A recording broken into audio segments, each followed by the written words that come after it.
Hello and welcome to Spyhards podcast, where your hosts go deep undercover into the world of spy movies to decipher which films make the knock list. But remember, this information is strictly for your ears only. I'm Agent Scott. And I'm Cam the Provocateur. And Scott, I'm here to model your head. That sounds like a lot of work because it's pretty big.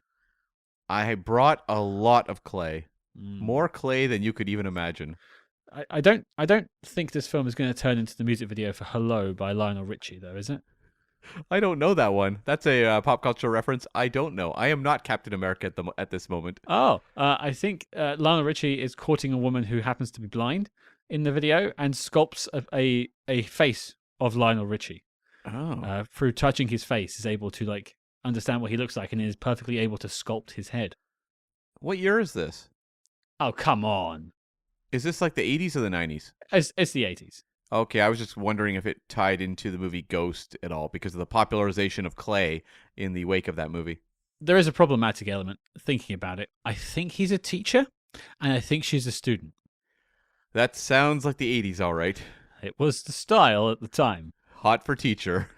What was the one that not Phil Collins, Sting did? Oh, I don't know. I don't know anything really about Sting music videos. I just remember he did that song Desert Rose. Don't Stand So Close to Me is the one about there's the teacher, the student, da, da, da, da, da, da. And yeah, so close now. It's like, oh no. Oh no. Sting! Put it away, Sting! No! Sting's gonna wind up in a police sting. Hello, I'm Chris Hansen from Dateline NBC. And he was in the police. It all ties together. We did it! Yeah. End of the podcast. It's been nice being with you all these years, folks, and at this point, I think we're done. I honestly do.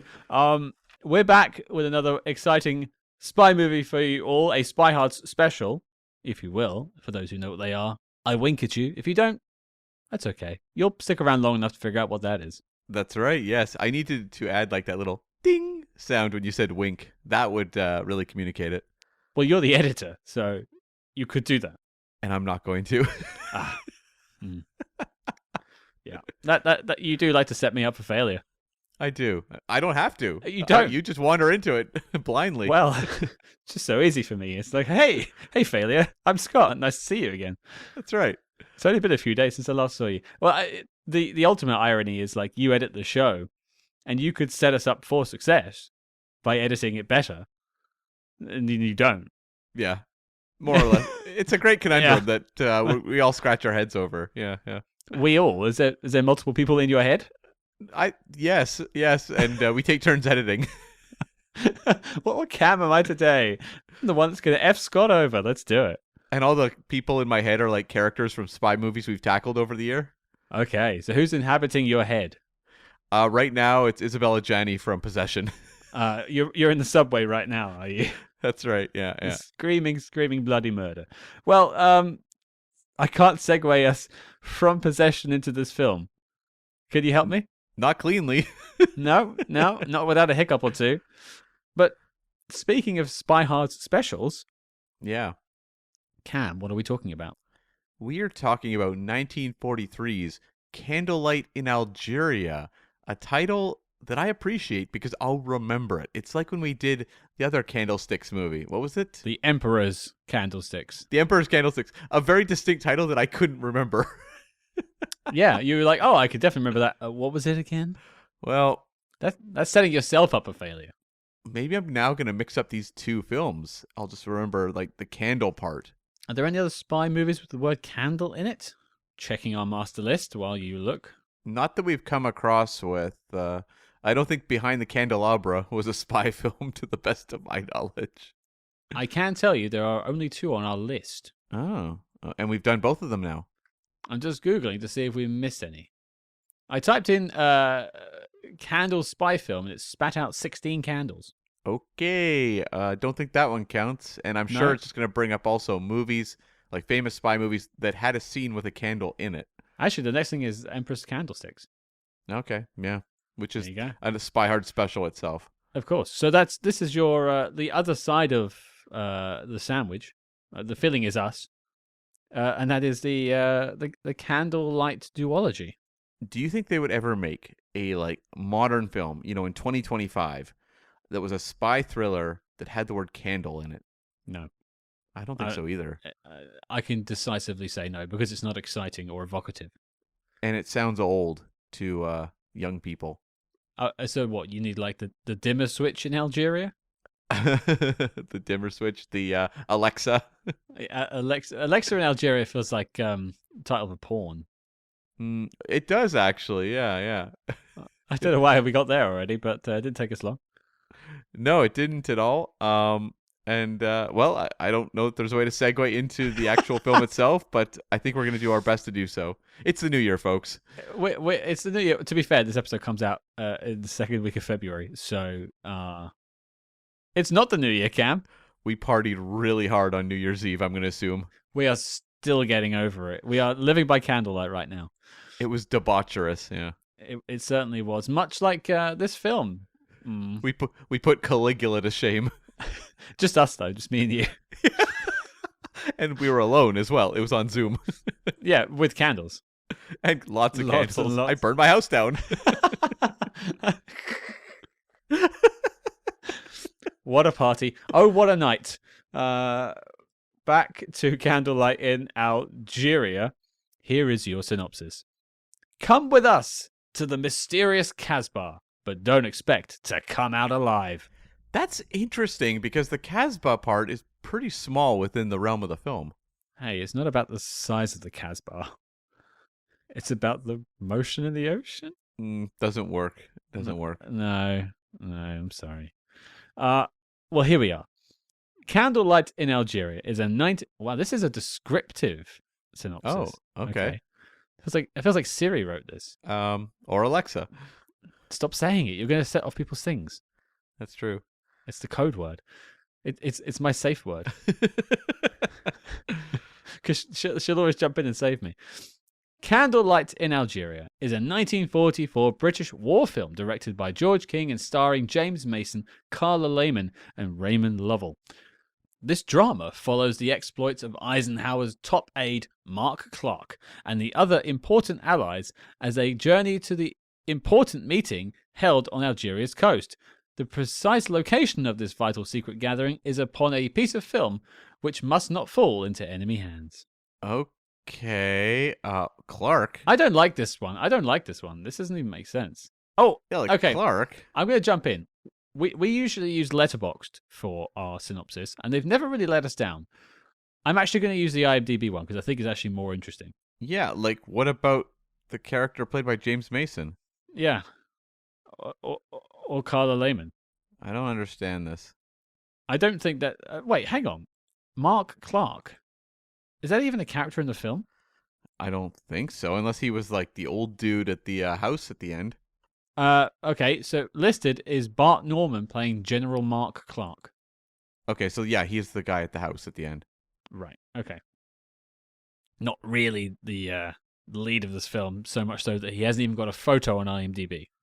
I think this movie takes actual facts and then works them into a fictional story, so I'm not exactly clear. I think. You do the backstory on this, though. You do the research. Do you know or not? There's not a lot on the behind the scenes on this one, so maybe Mark Clark is a real person. Okay. Well, folks, if you're a big World War II reader and you know your history, let us know if that is a real person. Cam will do some Googling whilst I read you the IMDb synopsis, which I think is far superior. Mark Clark was a real person, and he served in World War I, II, and the Korean War.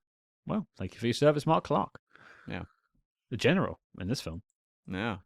An American sculptress in wartime Algiers gets mixed up with a British agent and a Nazi spy who knows that a top secret meeting of Allied military leaders will be taking place in Algeria, and that the British agent has a camera that has photographs of the meeting place. Boom, boom, boom. That's better. That kind of gives you a taste of what the film is. It's basically about a secret meeting that the Allies are having in Algeria, and the Nazis want to stop it from happening. Well, the letterbox synopsis seems like the type of thing they would have promoted in 1944 in America. It's like there's the American hook for people to see this movie, which is, the story of Mark Clark. Wouldn't you hang your hat on Carla Lehmann's Denver? Oh, sorry, was it Colorado or is it Kansas? It's Kansas. Kansas. Yeah, I mean, I guess it's Canadian actress though, so maybe they were like, no, we want to focus on the real life hero. I mean, this is 1943. This is during the war. They want to focus on the real life hero. Sure. Okay. I'd be willing to accept that, and that could well have been written on the back of a DVD or VHS case, and that's where the letterbox is from. But the IMDb one is better, and I think more concise about the plot of the film. Yeah, and I want to note also this is a case where the movie premiered in London in 1943, but played in the U.S. in 1944. Fair enough. I could see this being quite popular in the US. I could find nothing about the success of this movie in the U.S.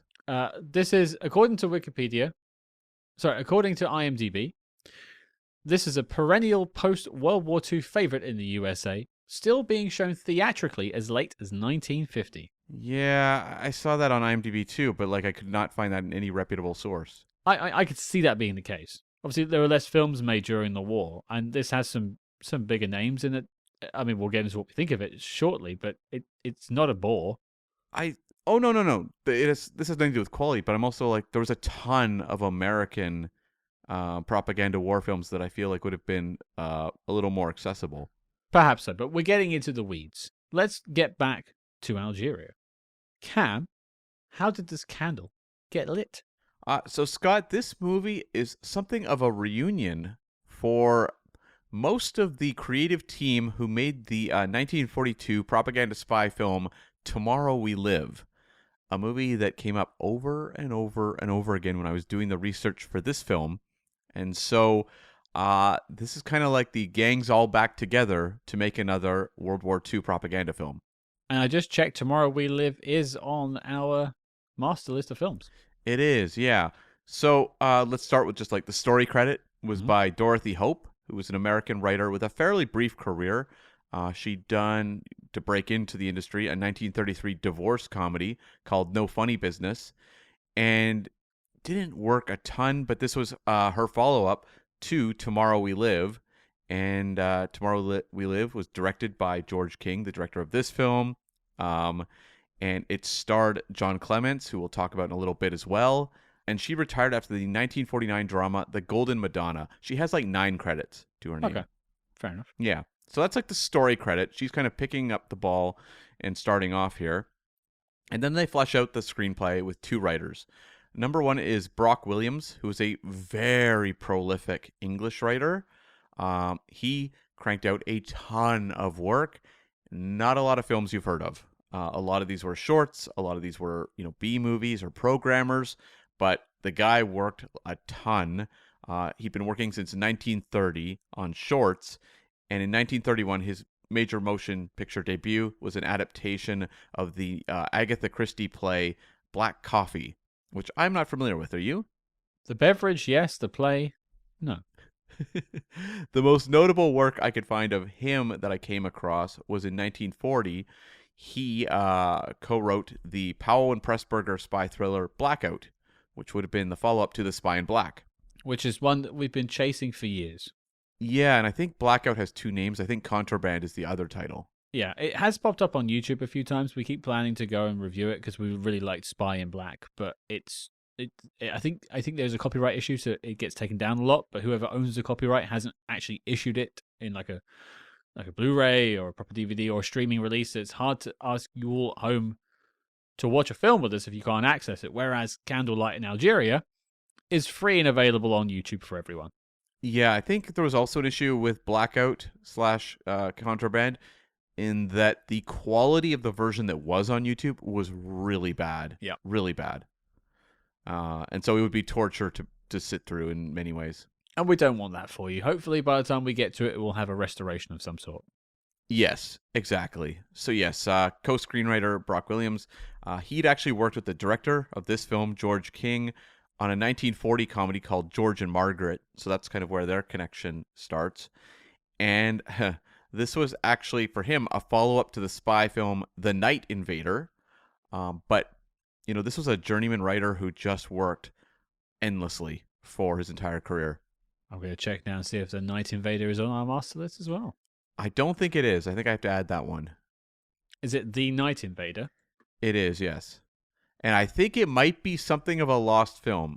To the best of my memory, it didn't have any rating or anything like that on IMDb. Interesting.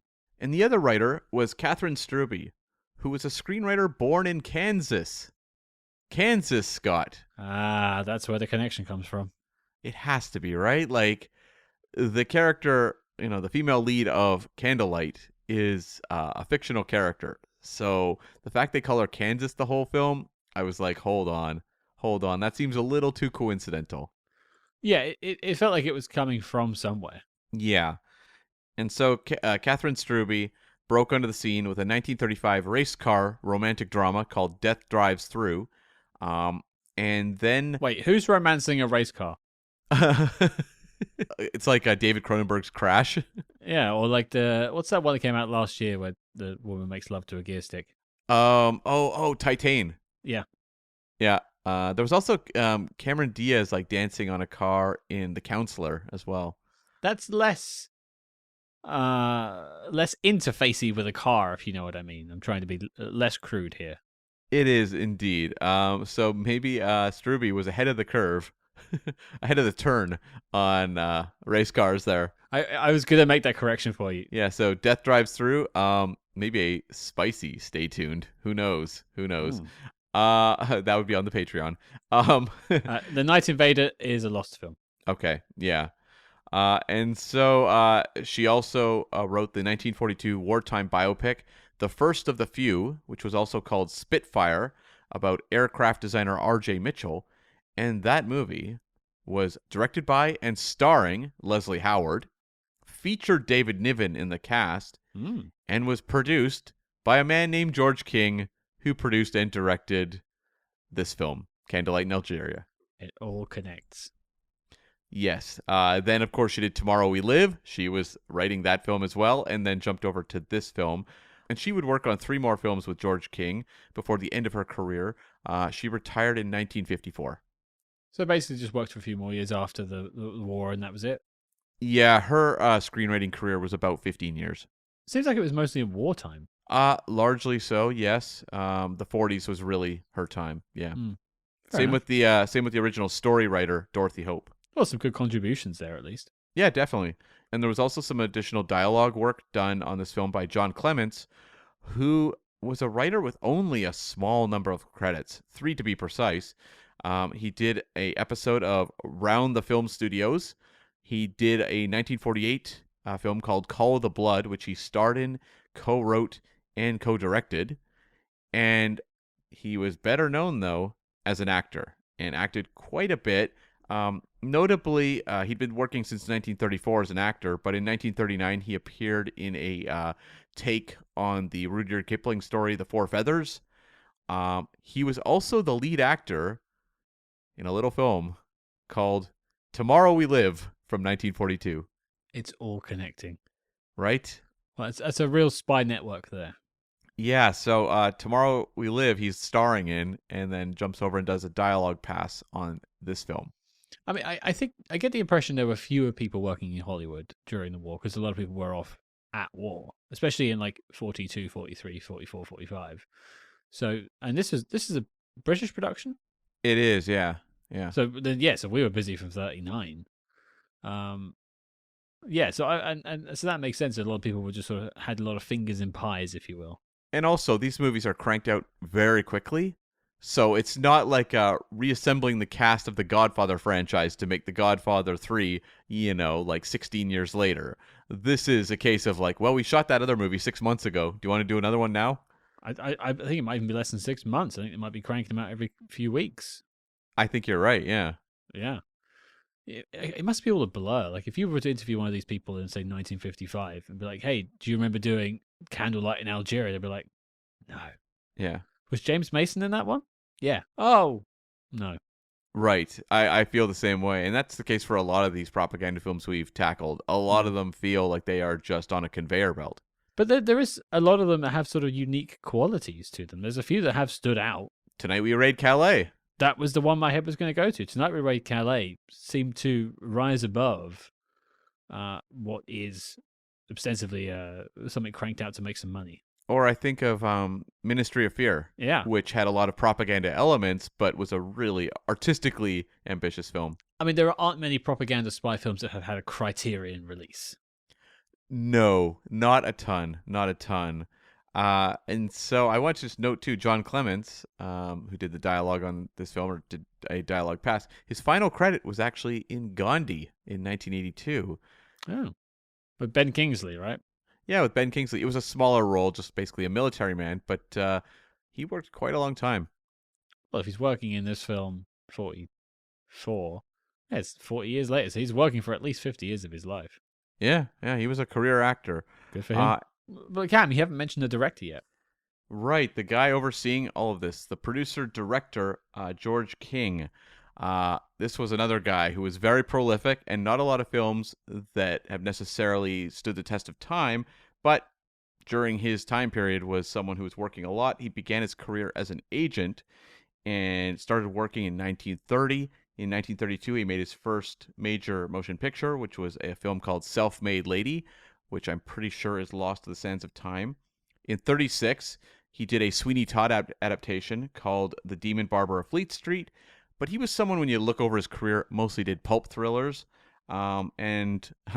like so many others, this was his follow-up to Tomorrow We Live. I think we should have done Tomorrow We Live first.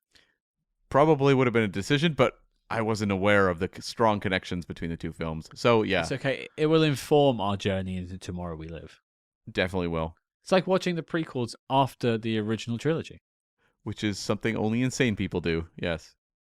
Well, I think some people were forced to do that by release date. Oh, sorry. I thought you said before, watching the prequels before the original trilogy. Oh, if I did, I'm sorry. I meant afterwards, as in in release order, which is skewed.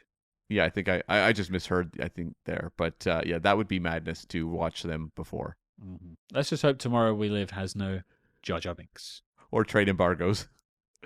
And so this film was a success at the British box office. Yes. Pretty significant. There's that IMDb note about American success. So sure, we'll assume that's the case. Well, I'd be curious to hear from everyone listening because we labeled this as a Spyhards special, but this is one that actually still gets played on Talking Pictures TV here in the UK a few times per year, which is an old film TV channel here in the UK that they get licenses to, basically films that don't have copyright on them anymore and tend to play them quite a bit. And I've watched bits of Candlelight in Algeria on that before. Yeah, and I'm wondering about Turner Classic Movies, if they've shown it as well here in North America. Yeah. The fact that if you go to YouTube, and I watch the black and white print on YouTube, and it's actually really nice, but the fact there's multiple colorized versions on YouTube as well. I was thinking about having another look at it. I didn't have time today. I watched it just the once, but I would like to have gone back and seen it in color, actually. Well, it's that horrible Turner. It was a Ted Turner project, was to colorize old movies for TV, and they look like garbage. Oh, is that where it's from? Right. Okay. Yeah, it's from the 90s. Okay. I can see the thought process behind that. That's why they don't release a lot of older games on newer consoles or let you play them on newer consoles, because they don't want to be associated with Virtual Fighter or Sure. because it just looks like trash comparatively to modern generations.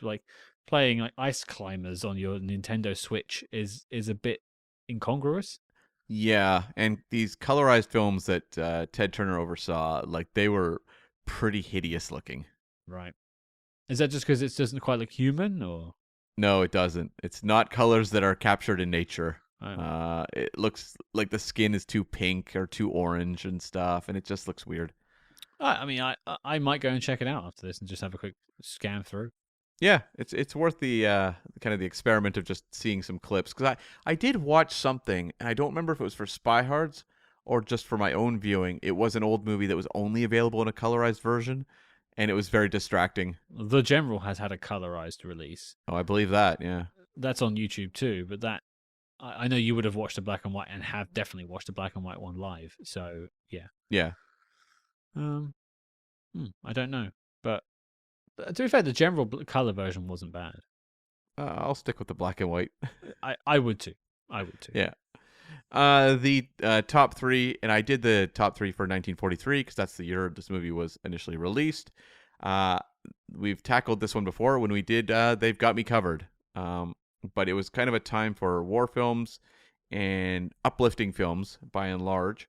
So number one was This Is the Army, which was a World War I musical comedy directed by Michael Curtiz, who of course directed Casablanca, and it was made to raise U.S. morale, and proceeds went to Army Emergency Relief. Number two was For Whom the Bell Tolls, which was a Ernest Hemingway adaptation starring Gary Cooper, and it was a Spanish Civil War drama.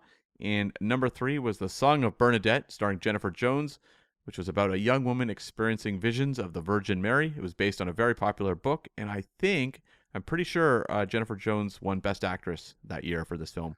Any relation to January? Not that I know of. It's a fairly popular name. I just wonder because of Hollywood actresses. Right. Actually, she's the mother of Tommy Lee Jones. Oh, I see. The Jones family.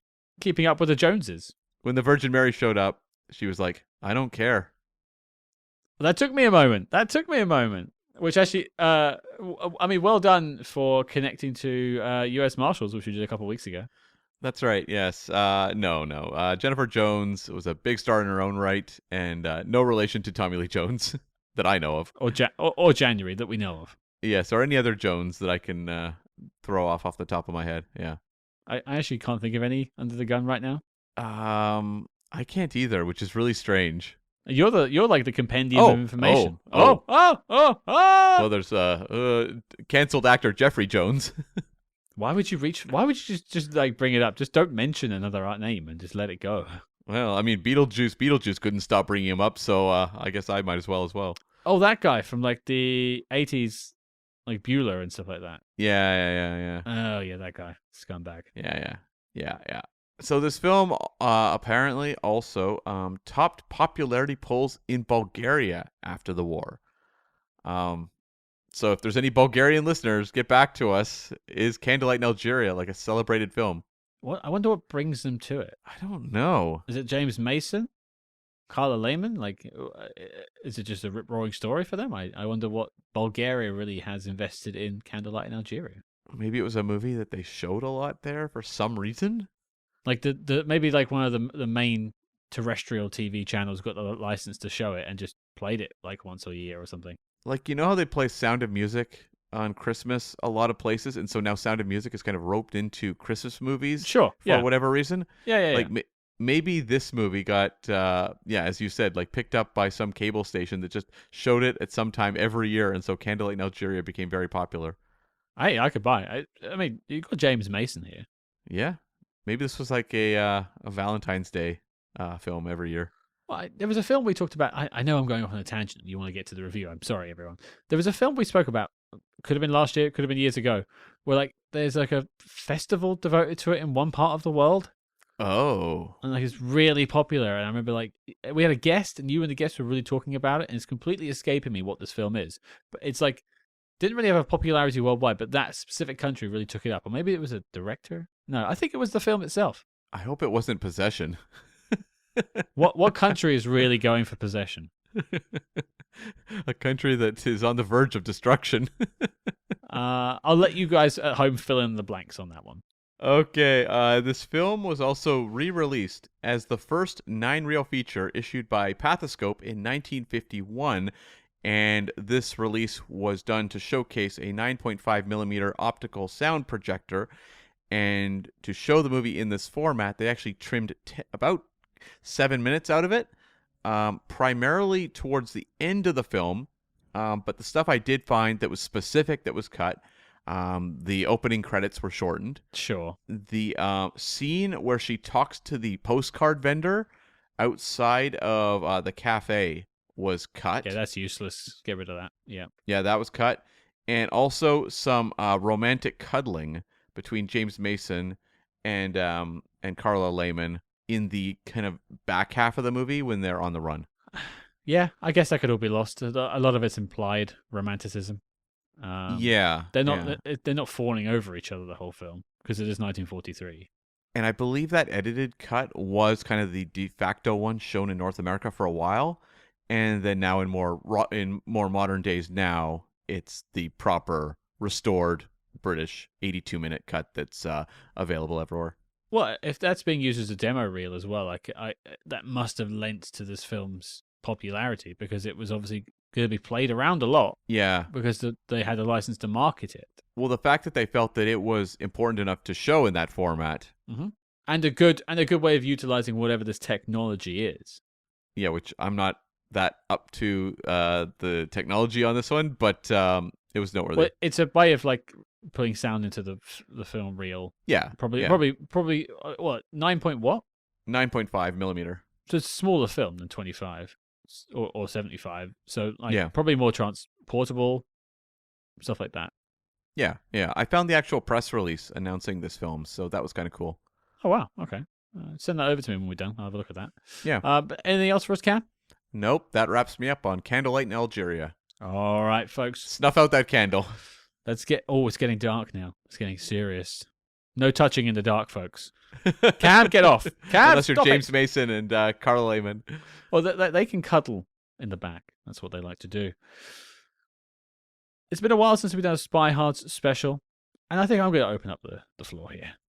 Please do. Light that candle, because it's out. We snuffed it out at the end of the making of. Really killing my momentum. Thanks, Cam. You're welcome. Thank you. This, for me, is maybe one of the perfect examples of a wartime spy thriller. Hmm. You've got basically everything you could want from one of these films. Romanticism, there's charisma from your leads, there's excitement, there's Nazis being, defeated.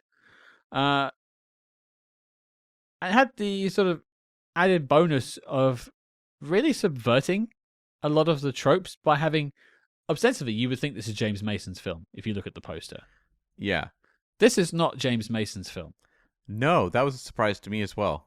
This film is basically, she's second build, Carla Lehmann, is the star and MVP of this film. She holds the story together. She is your POV character throughout. James Mason is kind of like Harry Lime in The Third Man, intersecting the film at important points to help push the story along, but it really is Carla Lehmann's story.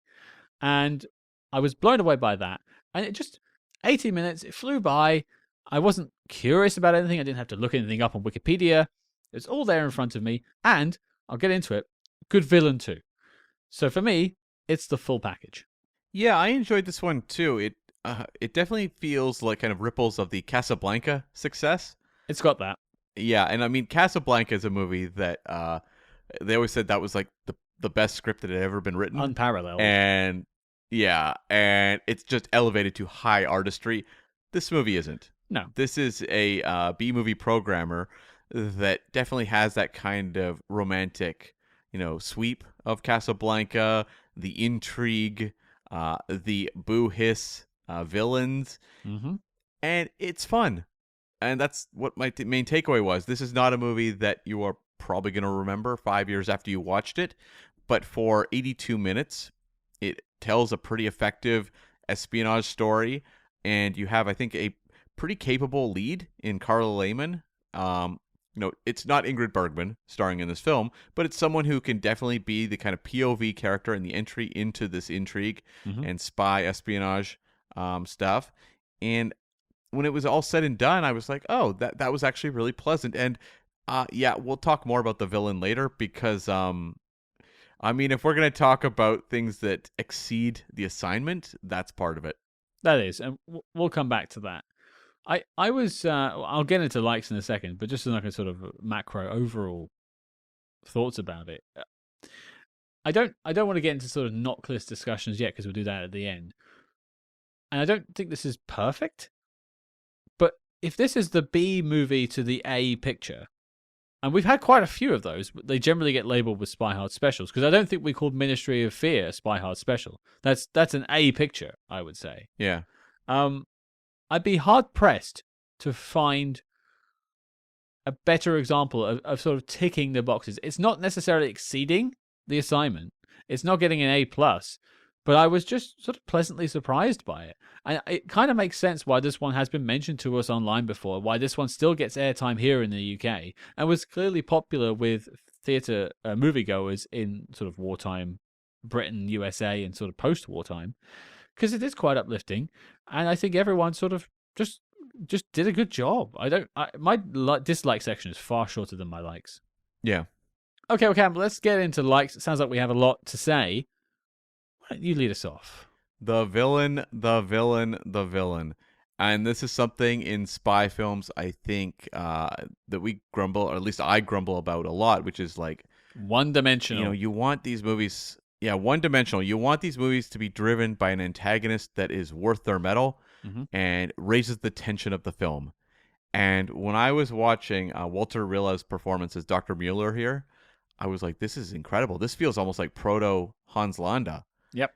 And you have a scene off the top of the movie where James Mason has shown up at Carla Lehmann's apartment or house and is hiding, and suddenly the French military shows up and then are quickly dispatched to the French police, and then suddenly Walter Rilla's character steps forward as kind of the calming presence, like, you know what, I'm sorry, they were a little out of line, I'm just here to be your friend.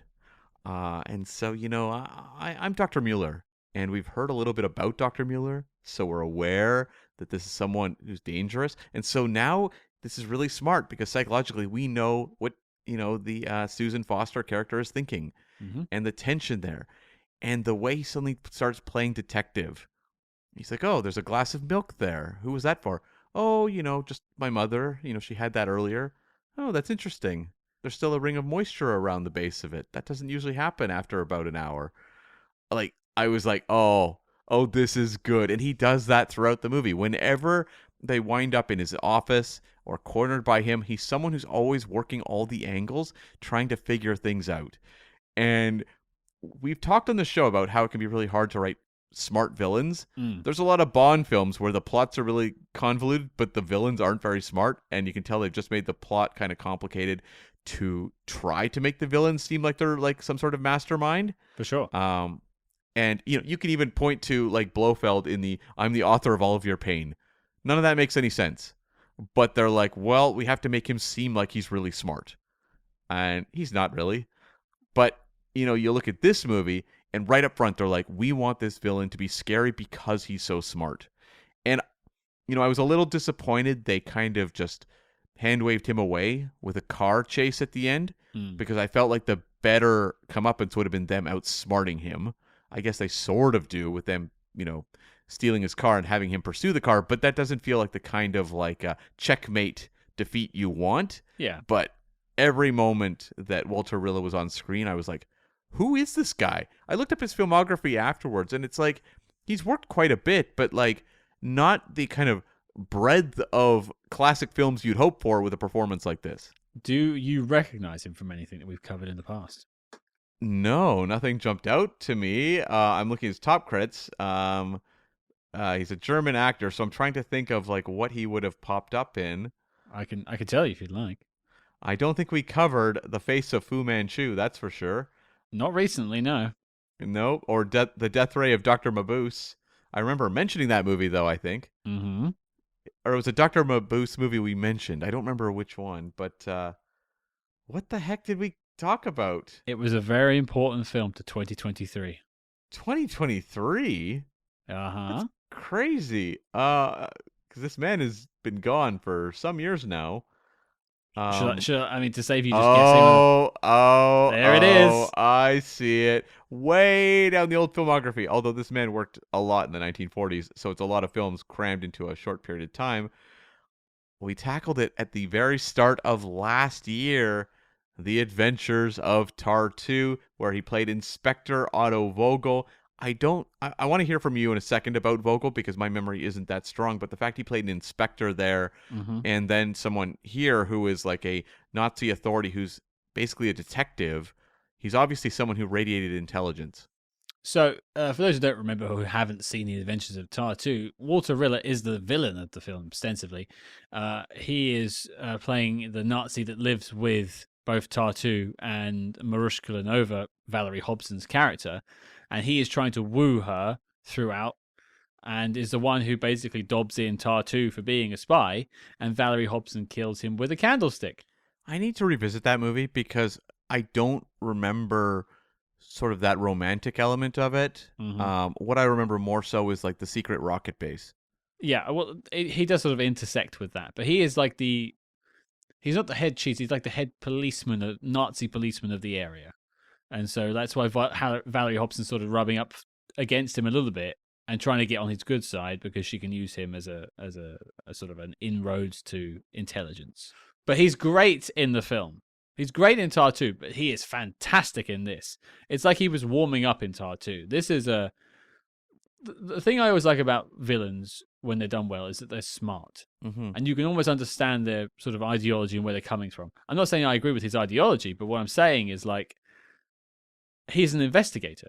He's putting the pieces together and he's investigating. I understand that. And he's not doing it in a way where like he's 10 steps behind the audience. He's pushing our protagonists to make moves. He's driving the plot as much as they are. Yeah, and it's made very clear that, the Susan Foster character, played by Carla Lehmann, is someone who's just kind of swept up in this spy story. She's not someone who's well-trained. And James Mason is, but he's off screen most of the time. So it's up to her to make things happen. And then having her go head-to-head against Walter Rilla's character is really effective. It did remind me a lot of the Hans Landa, Shoshana stuff in Inglourious Bastards. Well, I mean, Hans Landa is this turned up to 11? I mean, I'm not going to say Christoph Waltz sought out Candlelight in Algeria as a way of getting into the character of Hans Landa. I can't pretend that. But what I can say is Quentin Tarantino is a man who's watched a lot of spy movies. And if I had asked him if he'd seen this film, I wouldn't be half surprised if he said he had. Because he did reference Tonight We Raid Calais as like one of his favorite war films. So yeah, I don't think it's insane that he would have seen this movie. I do want to mention though that you said, you don't know if Christoph Waltz studied this film.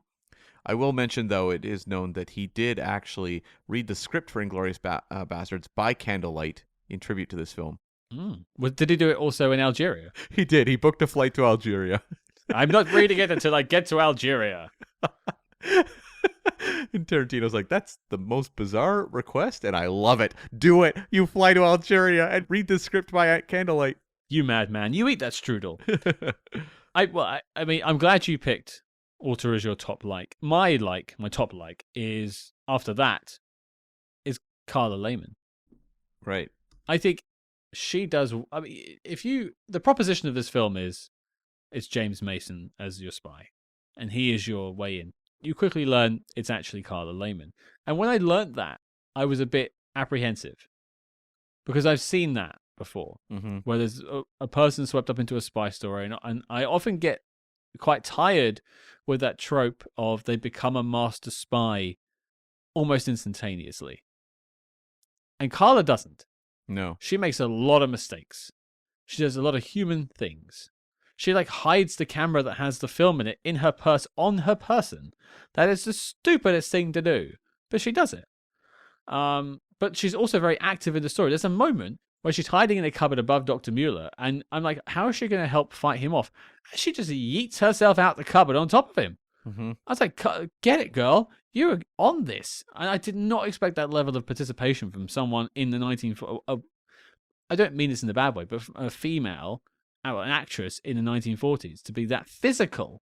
Now, you don't necessarily see the stunt, but like the character is that forceful in the story. She is your agent of change. And I was really won over by her by the end of this film. I've not seen her in anything else. I'd be curious to see what she did with her career. But this is the perfect example of subverting your audience and making it work. Because it could be the other way around. You think of Operation Crossbow. Yes. And Sophia Loren's picture is all over that film, right? Right. She's in it for 10 minutes. James Mason's screen time in this film is probably about 25 minutes of an hour and 20 minutes. You don't feel robbed, though. No, and I will say, like, Carla Lehmann really didn't work that long. She worked from 38 until 1952.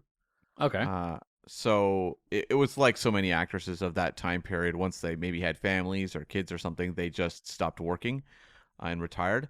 But she did work quite a bit. Just she doesn't have kind of the big hits to her name that would solidify her a little more. So yeah, but did work consistent amount. But that whole scene where she is up above, I was like, what is she going to do? Because Yeah, like to drop a vase on them or something like that. Like, I don't know. I thought the same thing, which is so of its time period, right? That, yeah, you throw a vase on his head or something, like a heavy object of some type. An anvil. That's all, folks. Yeah, something along those lines, which, by the way, what is an anvil? Like, who uses anvils? Blacksmiths. Is that, that's what they clang on, right? Yes, that's what they clang on, Cam.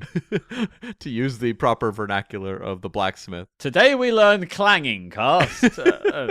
Bring out your big hitty sticks and let's get to it.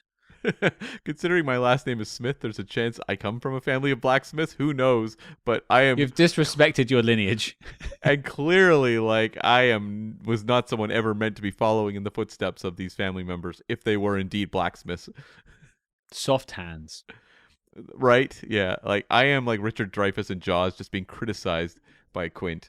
But yeah, that whole scene, I was like, well, what is she going to do? Is she going to throw something on his head? Clearly, she's going to do something to save James Mason. And when she did the full bore, like, dive out the off the balcony on top of him, I was like, what? Like, I so didn't see it. I went back and rewatched it. I was like, are you serious? Is that what she does? And she did it. Yeah. I mean, you don't get to see it, which is, I guess, just a thing of the 1940s. But, like, good for her. Yeah, that genuinely surprised me, and that might be like one of the most memorable, fun moments in the entire movie. Oh yeah, for sure. Like I get like a bored housewife vibe out of her. You know, like the Crofter's wife in 39 Steps. Like this mysterious guy's turned up and turned her life round. But it's as if the Crofter's wife has followed Robert Donat onto the adventure. So she's like, I will just follow you anywhere. Well, does James Mason kind of suck in this movie? Yeah, he's kind of a dick. He kind of is, and it's like, okay, he's like obviously kind of pushing her through this movie, but he's not really there to help very much. He does drive the car at the end. He uses women in this film. You see it. There's another character. I'll just try and find the name of. Yvette, who's like a barmaid who's like in love with him, and he's using her the entire time, and she ultimately gives her life to save him and Susan. Yeah, and that. I mean, I know you have the next but I'll jump on with my other one of the two I have left, because it segues perfectly, and that is this film.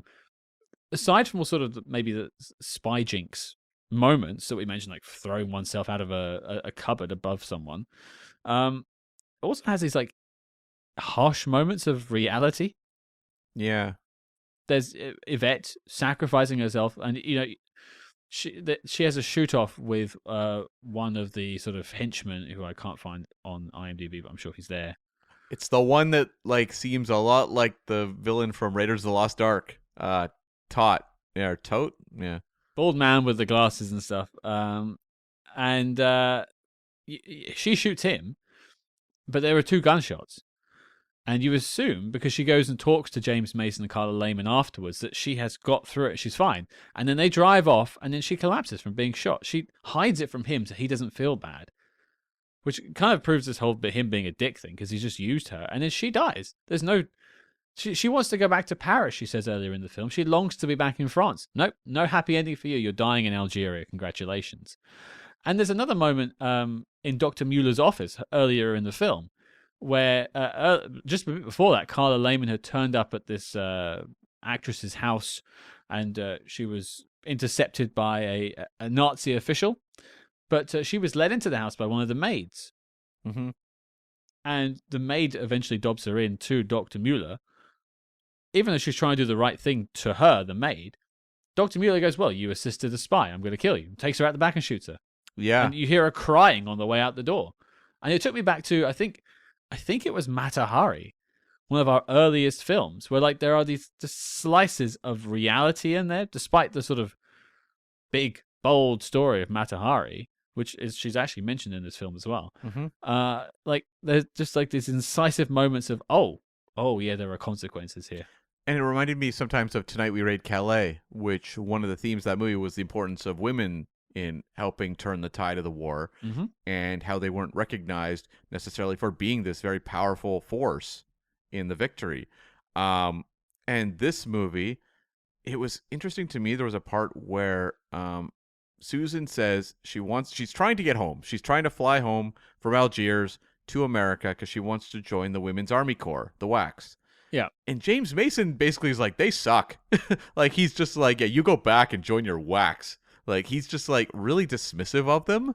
And I'm like, geez, like, yeah, the fact that like James Mason is basically like disposing of these women along the way, is also like putting down the Women's Army Corps. I'm like, okay, sure thing. Do you get the impression, because at the end of this film, there's actually like a bookend on this film of Carla Lehmann's character in a hospital. Yeah. Which is something I want to talk about at some point, because I think it's an interesting way into your film and the way to finish it.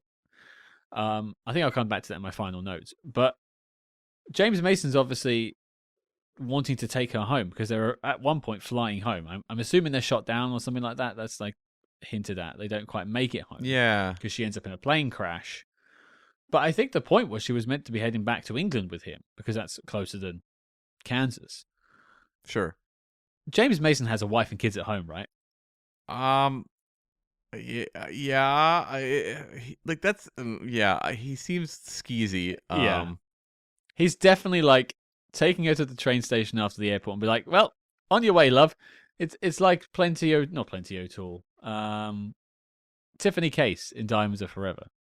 Like, Bond is just dropping her off at the airport and flying on to his next mission, despite professing his love. Yeah. That's what it felt like too. But I'm also like, this is also like 1940s, so there's like obviously a degree of sexism, and that's obviously something that audiences at the time wouldn't read into the same way we do now. So I was like sometimes struggling with the way James Mason was disposing of these women or dismissing the Women Army Corps, but also being like a romantic lead, because we're more critical of a character like that nowadays.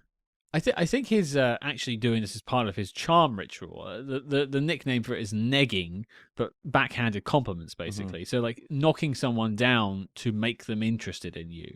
And I think that's kind of what he's doing with Carla Lehmann, and also what he's doing with the other girls, keeping her on a short leash off to one side to make her sort of like look at him as this magical figure. He's insulting this drive for her to join the war effort back home as a way of like, oh, I've never been treated like this by any other man. Oh, he's intriguing. Look at this scoundrel. I want to make him have a bath and shave his mustache. I mean, I guess he does cute things along the way, like leaving her an orange with 2 flags in it. I'm like, okay, well, that's a nice gesture. But like, this guy would also know every manipulative technique in the book. Look at Yvette. Yvette's a wreck. What has he done to this poor woman? And so this is the kind of games he would be very familiar with. Yeah. You're right. Like, the negging thing was very real. And I mean, Susan was feisty when we first meet her. Like, she's not someone who is kind of a lilting violet type of character. She's someone who has a backbone, is willing to stand up to the French police when they come in. And so I guess, yeah, that's his approach to dealing with her. But it's asking us to kind of believe that he would be in love with her by the end, but not in love with an Yvette. Like, Yvette is going to die on the streets alone, just in a pitiful death that reminded me sometimes of, do you remember in Confidential Agent, there was that hotel where there was a girl that worked there that was like the very friendly, sweet, kind of weak girl that they threw out the window to her death? I remember the scream and the thud. You hear it every night when you try to sleep. Yeah. That's just Hannah. That's when she opens her eyes and sees you next to her, right? Yeah, of course. Yeah. What have I done with my life? No! Yeah, but like, both those movies have like this kind of sweet young woman who really cares about our hero in some way. It was a little more of like almost like a daughter, or older brother Pastoral, kind of thing. Something like that. that. In Confidential Agent. But here it's definitely romantic, and there's no good like served to these characters. I mean, I'm going to say he definitely gets down with Yvette at some point. Oh, 100%. Do you think he ever thinks about her again? Like, is he ever like, man, when the war ends or whatever, we should like track down Yvette? He'd probably forgotten her name by the time he gets that plane home. If he knew her name at all.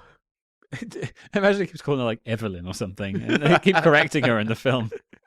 Hey, Florence. She's like, that's not even close. Hey, Jean, go get us some potatoes. It's not Jean. Mildred. Oi, Frank. Do you have another like for us? No, I think like that kind of sums up where I am with likes. I mean, it's kind of the two things we were talking about there, where it's like the villain and just the interesting elements, and obviously the female lead performance by Carla Lehmann. Well, I'll leave us off on this one then, because I'm not spoiling the knock list vote.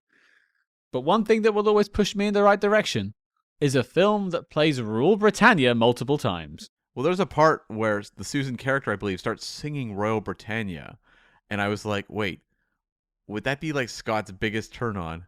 Would be a woman who starts singing Royal Britannia? I mean, it is. Right. I mean, that is...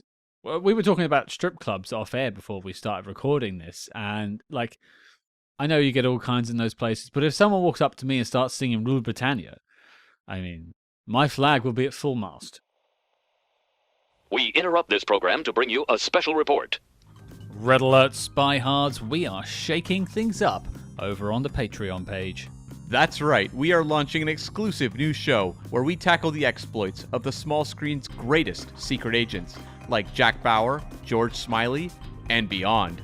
And don't forget, every month you also get 2 Agents in the Field episodes where we decode the adventures of your favorite spy actors in their biggest non-spy movies. But Cam, tell the people what we have coming up next. Live from Las Vegas, it's the Sci-Fi Summer of 1979 panel, hosted by the Inglorious Trexperts and featuring Scott and I among a bevy of other guests, talking about movies like Moonraker, Alien, The Black Hole, and more. Tune in, this one is a ton of fun. So strap on your Condor Man wings and soar into the future with us over at patreon.com/spyhards. But before Big O zaps us with a red pulsating laser, let's get back to the Spy Jinx.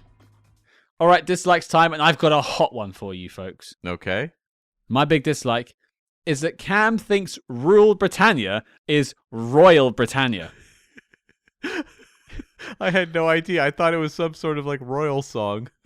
Well, it is, but like it's Rule Britannia. Britannia rules the waves. There you have it. Well, I am corrected and forevermore shamed by that one. I mean, I was going to correct you in the bit before, but it was just too fun to watch you squirm and say Royal Britannia multiple times. I am thrown by the fact, though, that we have discussed that song many times on this podcast. And have you always said Royal? I have always said Royal, and no one has ever corrected me, whether you or a listener. What, listeners, what are you doing? Shame him. Like a third of our listenership are from Britain. Shame him. He's from British Columbia. Shame him. I don't rule. Any waves, airwaves or otherwise. No. Okay, actual dislikes of Candlelight in Algeria. Why don't you lead us off? I guess I have 2, but I'll start with the one that frustrated me more so, which was we set up this great villain in Dr. Mueller. And it's like, oh man, like this guy, as I said, is like, it's just, he's playing chess. And it's going to be really interesting to see how they outwit him. And the fact it just kind of comes down to a car chase that doesn't really have an ending for him, I thought was really, really frustrating.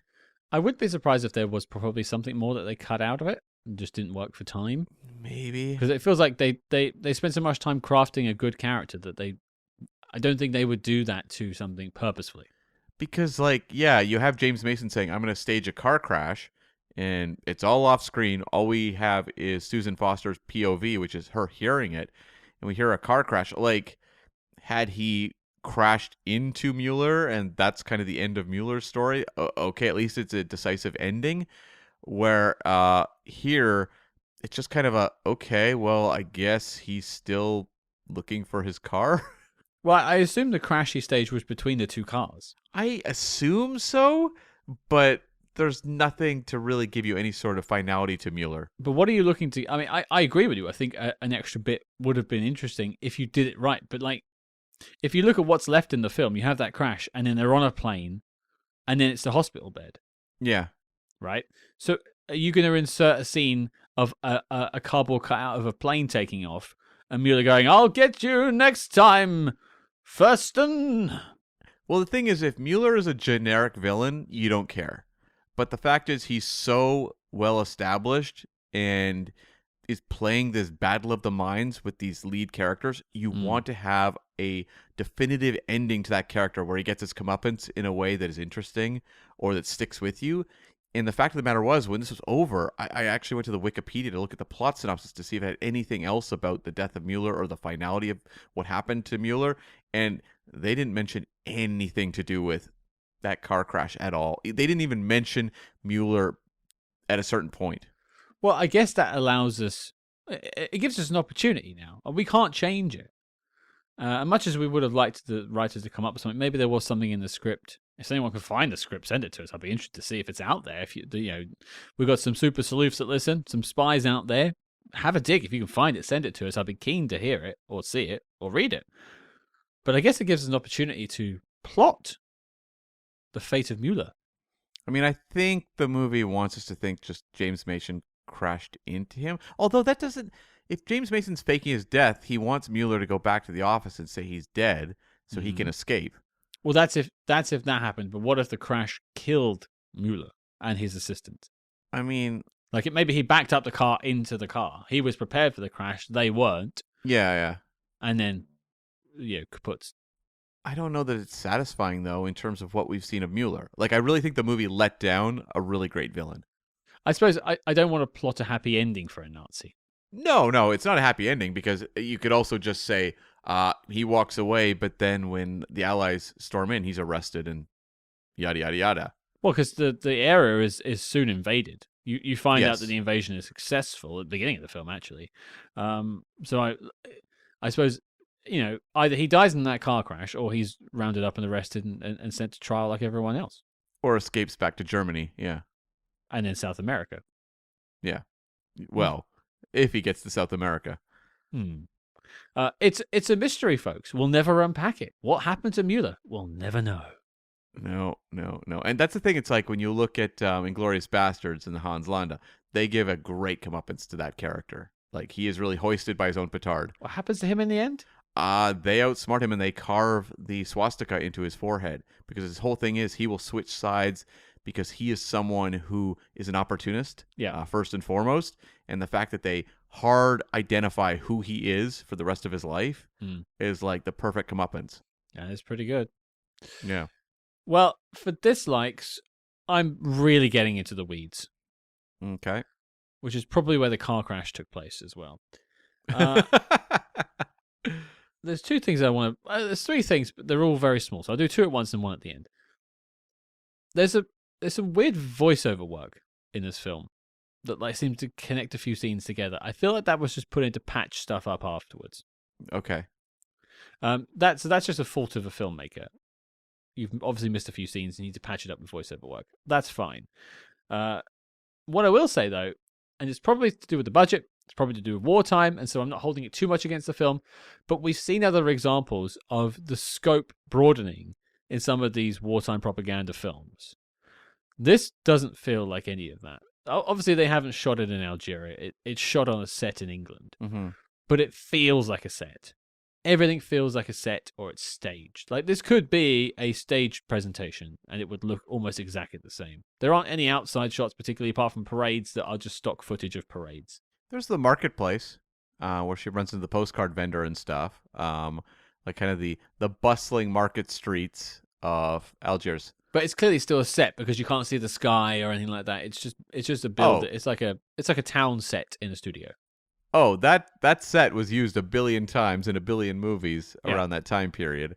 Yeah, it's the kind of thing like in the Universal horror films where it's like they have their kind of like European village set that will show up in every movie, or they've got like the very similar kind of set like in this movie that would have been used in like The Mummy that you'll see in 1,000 other movies, kind of like the marketplace set. So yes, it does have that feel. I guess I don't mind it because it gives you kind of that vibe of old studio filmmaking. Sure. But in terms of actually creating the actual, feel of the locations, no. What I'm saying is, like, there's a couple of Spyhards specials that are definitely B-movie stock, not the A picture. I'm thinking of Tonight We Raid Calais, and there's one we did last year that I'm just trying to track down the name of. Just scanning through. I think it might have been Berlin Correspondent. Okay. What's the Yeah. one with the nurse who was in 39 Steps? Oh, I Was a Spy. I Was a Spy. Thank you. And there's like outdoor scenes of bombings in that film and stuff like that. Like they actually, I mean, it could have just been done in a like a hilly area in England, Mm-hmm. but it's set work. Yes. Like sorry, on location, it's location work. They've done something to make it feel grander to use the outside. Tonight We Raid Calais. A lot of it was set based, but there were some shots done in reality, or they used the set in a way that made it feel grander. That shot of the end of them on the sort of the coastline of France was definitely a set, but it looked like it was the coastline of France. This at no point does this ever look like Algeria. No, not at all. I mean, I guess there was a shot of some water where we saw like a submarine. Sure. I did preface with these are nitpicks, but like I've seen similar budgeted films. I'd made it a similar time do more. Yes, I agree. Like, and even like the cinematography of Tonight We Raid Calais was like really beautiful.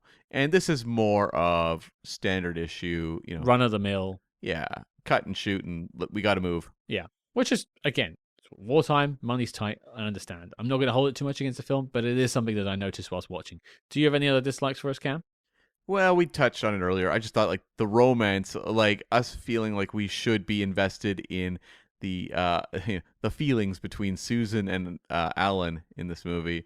I was like, come on. Like they didn't give us enough to actually have, I think, a romance that was actually believable. And at one point you have Yvette saying like, you can't hide love, from another woman. I can see it in you. And I was like, I guess like I could see maybe like initial attraction, but I don't know. Like I didn't. It's one of those cases where it's like people on the run, they've known each other a short period of time. Do you really believe that these are people swept up in love? It's one of those, it's a style at the time things. Like I think audience Definitely. goers in 1943 did not have a problem with this romantic spark between them. And I think they do have chemistry together. I don't think there's like, it's not a void of chemistry. It's not like Mark Wahlberg and Halle Berry in The Union. No, I mean the kind of America versus Britain stuff was kind of fun. The way they put each other down. Yeah, like the back and forth. Yeah, I think that's quite fun, and like you calling him a dandy and stuff like that. Like it's all quite fun, jovial. Yeah. As a spark between them, and I enjoyed that. But I think if you're going to do a 2025 sensibility, I should say, it doesn't quite hold up to scrutiny, no. No. The other thing was there's a movie star character named Maritza, played by Enid Stamp Taylor, who like. To me, that should have been a more fun character. Like this is like kind of a celebrity that is involved at various points in the plot. Doesn't want to be involved in politics, but it never felt like they did anything particularly memorable with that character. I was kind of surprised because it felt like a license to just have someone who's a little bit larger than life. Yeah, I think they were trying for something there, like a big socialite, something like that. But she doesn't really do much for the film. Yeah, and the actress Enid Stamp Taylor actually died very young at the age of 41. She was at her apartment, hit her head, and got a blood clot. It's like the Bob Saget death. Boy, that people, if you hit your head really hard, go to the doctor. Right. I mean, it's more of a tragedy as well. What's in the public eye when they're so young. I mean, I always think of Tommy Cooper in that scenario. Famous sort of magician here in the UK. He died on stage at the Royal Variety Show, and they thought it was part of the act. He had a heart attack on stage. Yeah, and it kind of like grabs his chest and sort of falls over, and everyone's laughing, and they're just sort of like, "Oh crap!" Like run in and sort of drop the curtain on him. But like it's just like, "Oh, what just a quick," and they're gone. Yeah. And just on that character, the name Maritza was speaking to me for a little while afterwards, and I couldn't figure out why. And then I realized, red alert, there's a character in Star Trek Deep Space Nine in the episode Duet, played by sort of get about TV actor who's basically in everything, just trying to find. Oh, Harris Yulin. Um, Amin Maritza, who is basically, I mean, the Cardassians in that show are basically a Nazi Like stand-in, yeah. sort of metaphor, yeah, in a sense, and he is like a mangler of the Cardassians. It turns out he isn't actually that person. He's just pretending to because he's sort of guilty for the atrocities that the Cardassians did during the war. It doesn't really copy over to his character, but the name is very specific, and so that's why it stood out to me. Oh, wow. Do you think the DS9 writers were watching this film? Yeah, they were in the big old thing with Quentin Tarantino. He brought all his friends around. Ronald D. Moore was there. They were all having a good old time. They had a writer's retreat in Algeria? And they watched this film by candlelight. And I'm sure if you look in the episode duet, you'll find a candle. And they got there and were like, this doesn't look like the movie. This looks very different. I mean, originally, in the Star Trek Next Generation two-parter about the Cardassians, A Chain of Command, it wasn't 4 lights, it was 4 candles. Of course. Yes. And that goes back to the old 4 candles joke, which all you Brits will know and love. I have one final dislike. Okay, go for it. And that is that Carla Lehmann demanded that James Mason shave off his mustache. Oh, yeah. That man looked great with a mustache. How dare she? Yeah. One thing about James Mason, unrelated to the mustache, but he's an actor who I never could imagine being young, ever. Because, I mean, so many of the movies we've tackled with James Mason, he's an older guy. Even when he's like 40, he's like 70. You know what I mean? Like, James Mason was never a young man. And so it was like very surreal to see him here, where he was clearly a young man. Yeah, I mean, he looks quite spry, doesn't he? There's a side profile shot of him where he's like stick thin as well. He has no butt, but that's a different story. I wasn't trying to like see if James Mason has a butt, but I looked and I was like, ha, he has no ass. There you go. Stick thin. That guy was definitely on rations. Yeah, like that was nuts to me, because it's like he really genuinely looked very young, and I just assumed if we saw a movie with him where he was in his, younger years, that he would still look like he was from, the A Star Is Born remake. He's in that? Yeah, in the 1950s with Judy Garland. It's so long since I've seen it. There you go. I was going to make a James Mason he's a brick house joke because like James Mason and masonry and bricks, but like I couldn't find a way to make it work. So I guess you will get to hear it like that. Yeah.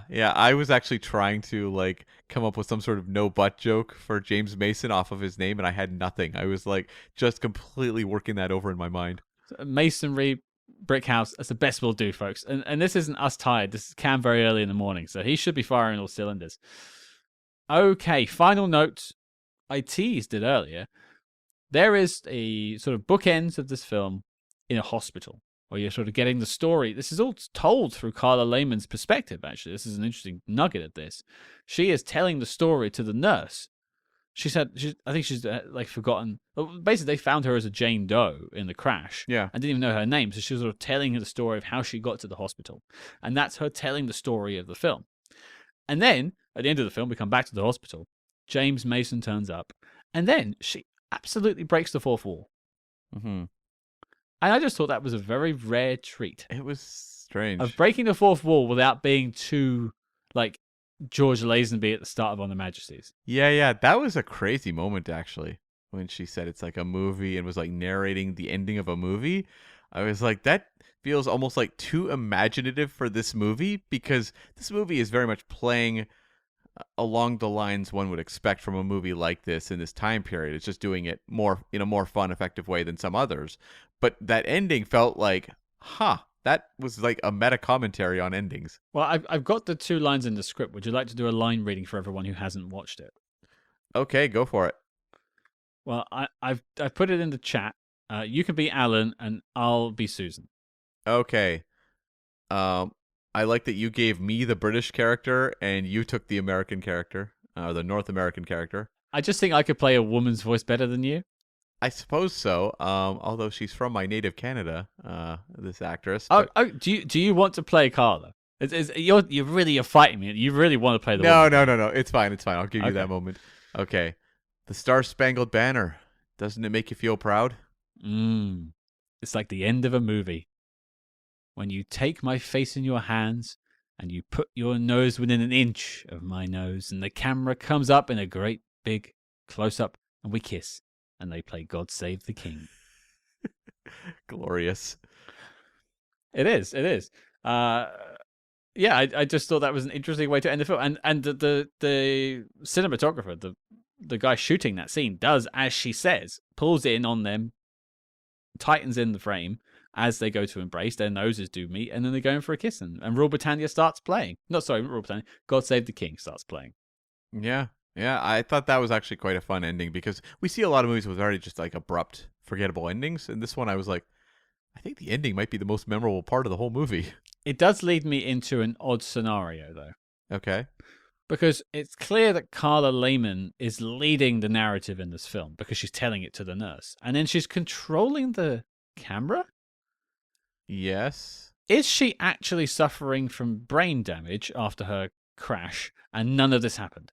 Oh, and she thinks she's in a movie, and James Mason is not even there. Nope.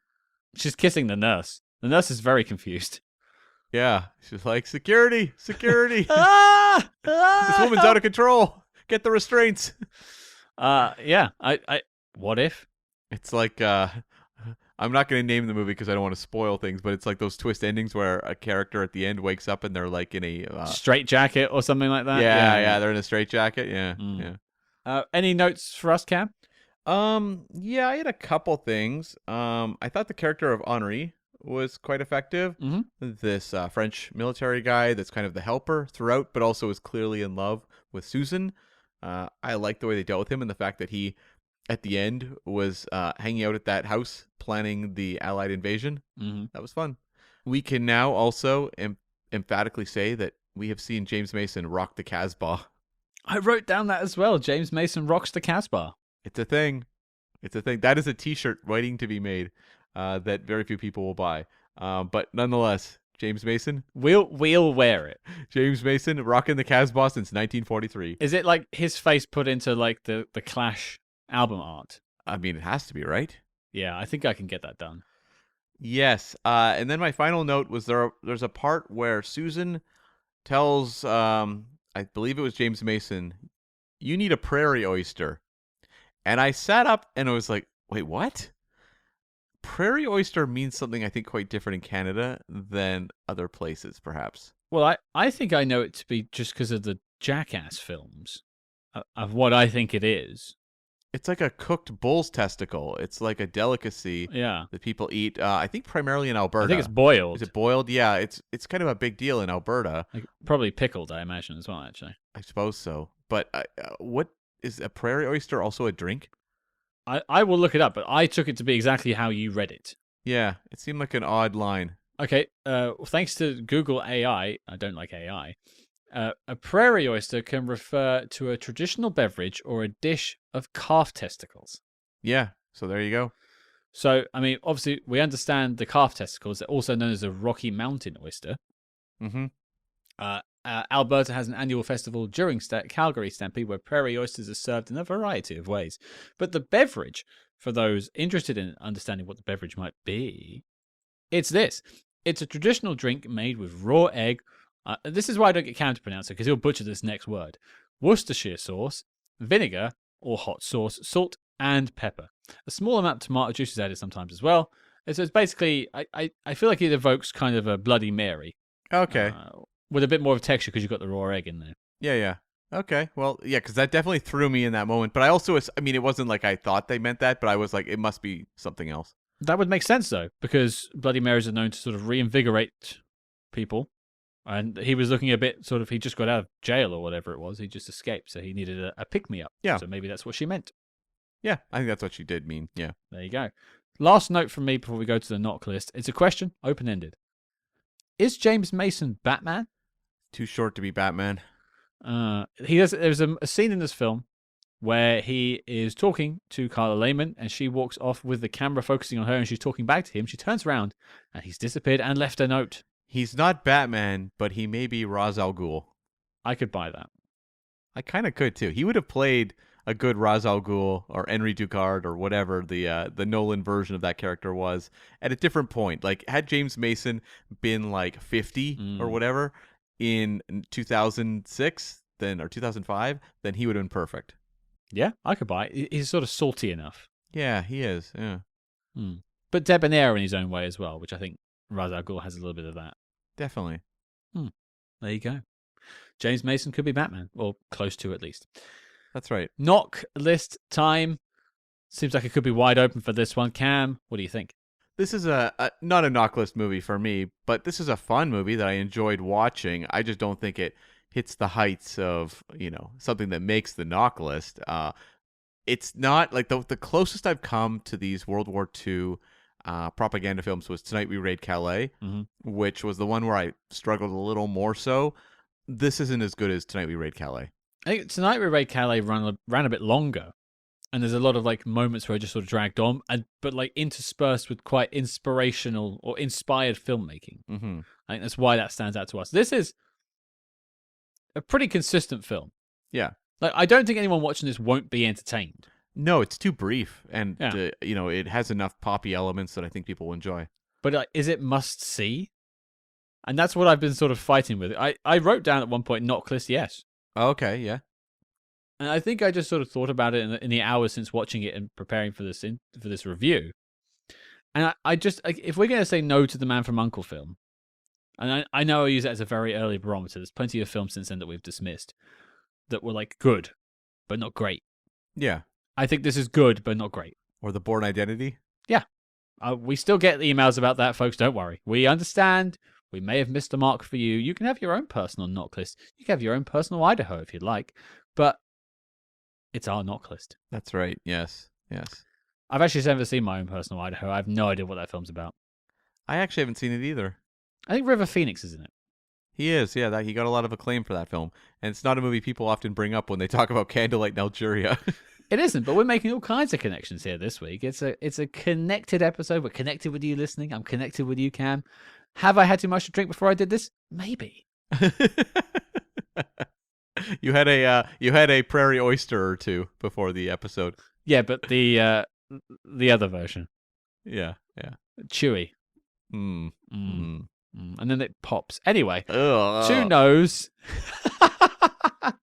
Two no's, and as such, Candlelight in Algeria is not making the knock list. James Mason, you couldn't romance us enough to make the knock list, but hey, you gave it a good shot. Definitely did. Therefore, the dossier on the film is complete and filed as classified. I'm going to load my torpedo bays and shoot it over to you, Cam. What are we talking about next week? Well, Scott, back in the day, James Mason was tipped to perhaps play a certain Agent 007. Didn't come to pass, but he was someone that they did look at. Well, next week we are going to reunite with good old 007, and this time played by Roger Moore. That's right, we are kicking off the Roger Moore era. We are going to look at 1973's Live and Let Die. Yes, it's coming back. 007 is here in the year 2025. We've got a great guest joining us, and perhaps even a very special interview.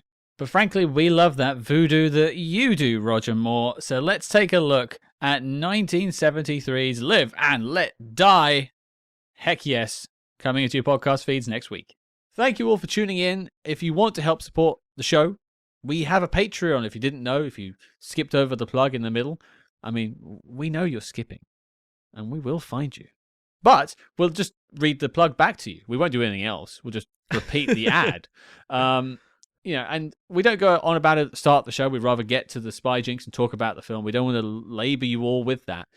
And it's not me, lighting a candle or a vigil to try and get you all to come over to the Patreon. It's just if you have the spare change and you want to help support the show, head on over to patreon.com/spyhards. I think I can officially say now we have over 100 bonus episodes available, ranging from the highs of like The Night Manager and Slow Horses to the lows of the Star Wars prequels.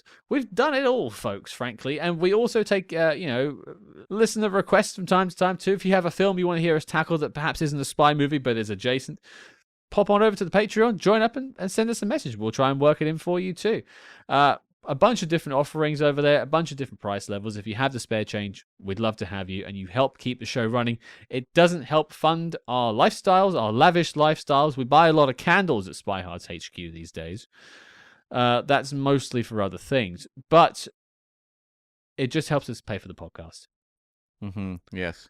And every year the price of this goes up, and it comes out of our pockets. We're getting close to being able to pay for it out of the Patreon, so every single person jumping on board, you are genuinely making a difference, and we thank our patrons that are already over there. You guys rock our socks off every month, and we hope we deliver the content for you. And if you want to hear that content, patreon.com/spyhards. Moving on from that cheap plug, if you want to continue the conversation about this episode, we'll be talking about it all week on social media at Spyhards, wherever you get your media socialized. Twitter, Instagram, Facebook, Threads, Blue Sky, TikTok, I don't know, Bebo, Friendster, Adult Friend Finder, High Five, what's AOL, Hot or Not, MSN Messenger. ICQ. I was going to do ICQ, damn it. We're there. Trust us, we'll be there. We're probably in a Usenet somewhere. We're on Reddit too, apparently. Come and join us, continue the conversation, and until next week, folks, you'll find me teaching Cam how to properly sing Rule Britannia.